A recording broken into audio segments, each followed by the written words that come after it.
Welcome to your online session for RE. We are continuing to look at the incarnation of Jesus. That's the birth of Jesus and the idea that he is God in human form. Before we move on to looking at the word incarnation in a bit more detail and looking at why it's important for Christians, let's just recap some of the key events in the birth of Jesus, which can be found in the Gospels in the New Testament of the Bible. So some of the key events, to start with, the Virgin Mary was visited by the angel Gabriel. This is kind of the event that kickstarts this story of the idea that Mary, who has a virgin, therefore has not had sex, is visited by an angel who proclaims to her that she is going to give birth to a boy who will be the Son of God, and she's going to call him Jesus. That kickstarts a whole political situation with her husband, but it also is kind of fundamental in terms of the idea that Jesus is divine, because an angel has appeared to announce his birth, and he is described as being the Son of God. And that's a really key phrase that we'll look at in a couple of lessons' time. Other angels also appear to some shepherds in the fields, and they proclaim the birth of Jesus. The shepherds were some of the lowest members of society, which is kind of quite symbolic of the fact that Jesus came, number one, to be saviour for all people, so Christians believe, but also he has that real element of social justice where he comes to really spend time with the poor and the outcast rather than the rich and the wealthy in society.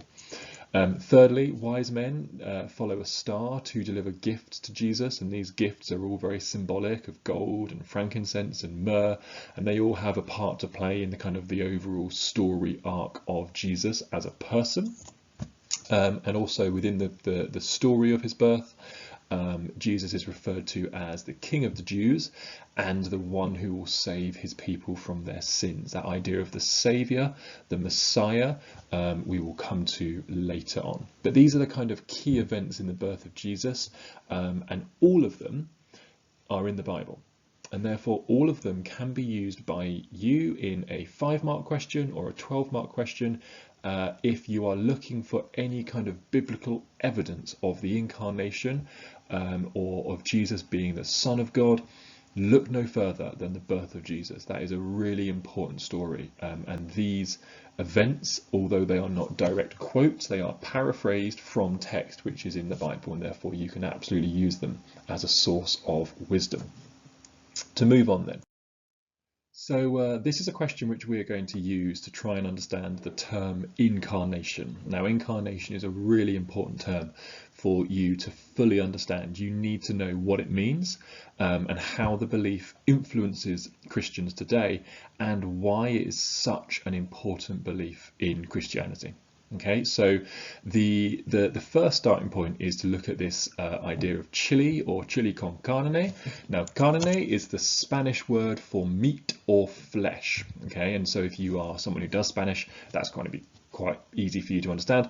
Carne means meat or flesh, and so the idea of the incarnation takes that word carne, and that is becoming flesh or taking a human form. Okay, if you look at something like reincarnation, which is a Hindu belief or a Buddhist belief, reincarnation is obviously when somebody dies, their spirit takes on another form of a living thing, yeah, human or otherwise. Incarnation is just becoming flesh, taking on a human form to begin with. So Jesus was the incarnation of God. He was the incarnation, which means he is God in human form, or God in the flesh. So the idea of carne being meat or flesh, incarnation, God in the flesh, or God in human form. Okay, so the idea of Jesus being the incarnation is this: he is 100% God and 100% human. Okay, it's not 50-50.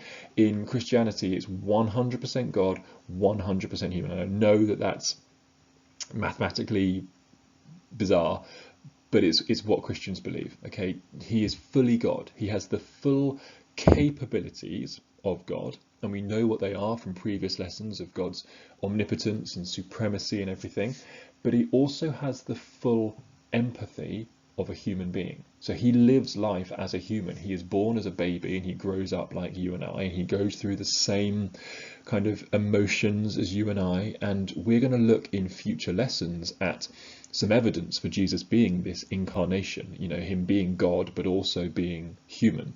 But it's really important for you to understand what that word means. God in human form. Now, if he is God in human form, it is really, really important for Christians. Why?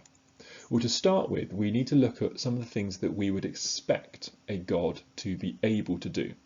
So if you were to, write a list of the things that you think a God would do, they might include things like create the universe.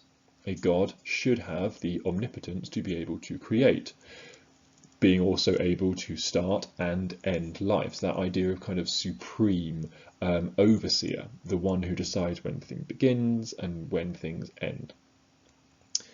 A god should be able to control elements such as the weather, fire, water, earth, etc. A god should also have the power and the knowledge and the justice to be able to judge us and then decide our fate. Okay, so these are all the things that a god should do, amongst others. A human should be able to experience the following: pain, the feeling of pain. Pain is one of the things that makes you a human. Robots, computers do not feel pain. Human beings do. Happiness, a very basic human emotion. Anger, sadness, again, this is what makes you human. The fact that you feel this, you have those emotions, you have those experiences, makes you human. Now, if Jesus is the incarnation, he is both God and human. He is able to do all of the things on the left-hand side because he is divine, but he is also able to experience and feel all the things on the right-hand side because he is human. So this makes Jesus, for human beings, for Christians, a highly relatable person because he lived as a human. So one of the main reasons as to why the incarnation is important is it means that Jesus understands human experiences, human pain, and human suffering. Because as he lived as a human, he was fully human as well as being fully God. He experienced those human emotions and feelings. And because of that, Christians feel that he understands their emotions as well as having the power to help them. So a lot of Christians will say, or all Christians would say, that they can come to Jesus in prayer, in the faith and the knowledge and the comfort that he understands them because he himself has lived as a human and therefore knows what it is like.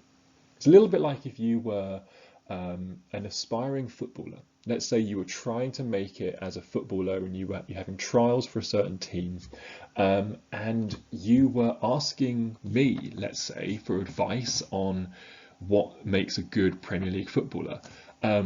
I love football, I support a team, I played a little bit when I was younger, but I'm not very good. I still play a bit of five-a-side now and I'm pretty rubbish. I'm normally the last to be picked. You wouldn't get great advice from me because I don't really know what it's like to be a Premier League footballer. I've dreamed of it, but I've never actually played a Premier League football match. If you were walking down the road and you saw down the road Steven Gerrard doing his shopping in Morrison's, and you said, "Actually, Steve, have you got a minute? Can you ask you what it's like to be a Premier League footballer?" He would give you great advice, and you would really trust what he says because he's been there, he's done that, and he's got the T-shirt. So the idea that Jesus was a human means that Christians can approach him, they can feel comfort from him, and they believe that he understands what they're going through, their daily experiences, which makes him a highly relatable figure for Christians. Now that's just kind of the tip of the iceberg in terms of the incarnation, but I want to make that the central point of what we look at today, and then we're going to go on to a lot of other stuff later on. Okay, so just a quick recap. Incarnation.